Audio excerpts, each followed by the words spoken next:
Well, today, we're going to look at what Jesus has to say about judging other people, okay? If you have your Bible with you, it'll be up on the screen. Matthew chapter 7, beginning at verse 1. Take a look at the first three words that Jesus says here. He says, do not what? Do not judge, right? Friends, if you grew up in the church, this is the part that you absolutely remember, right? Jesus says, do not judge, and therefore, as Christians, we are not to judge. But notice that Jesus doesn't put a period there. In other words, he's not done talking. Instead, there's a comma because he's actually got some more to say on this subject. Take a look at what he says next. He says, do not judge, or you too will be judged, for in the same way you judge others, you will be judged, and with the measure you use, it will be measured to you. Now think about this more a moment. What is Jesus saying here?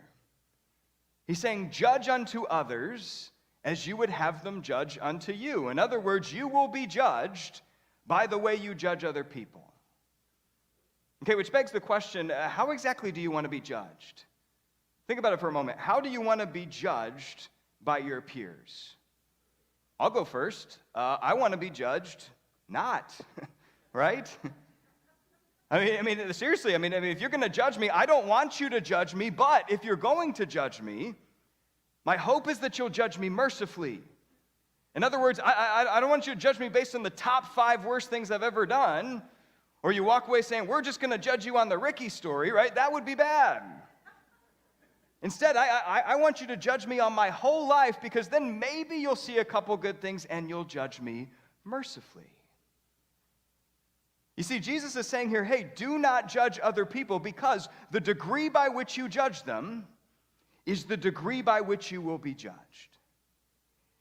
And you know what? Here's why Jesus says that. Take a look at verses 3 and 4.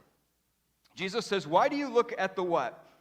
The speck of sawdust in your brother's eye, and pay no attention to the what? To the plank in your own eye.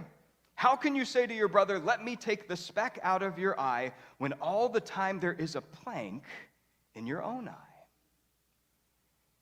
You know, when I was in high school, on the days that I was sick, I'd usually sit home and I'd just watch TV, and one of the shows that I would watch was the Maury Povich Show. Anybody ever watched the Maury Show before?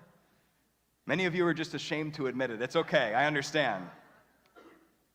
But you know what? The reason I would watch the Maury Show, or at least one of the reasons, was because it made me feel really good about myself. In other words, I would look at it and say, hey, I may do some bad things sometimes, but at least I'm not like these people, right? I mean, these people are cheating and stealing and doing all these terrible things. I mean, compared to them, I'm pretty good, right? Now, friends, according to Jesus, what was I doing? Judging, right? I was watching them and pointing out the speck of sawdust in their eye in order to distract myself from the huge plank of wood that was in my eye. In other words, I was ignoring my own shortcomings by focusing on the shortcomings of those around me. And you see, this is the reality that Jesus is pointing out here, that the reason why we do not judge is because we are in no place to judge. We too have faults.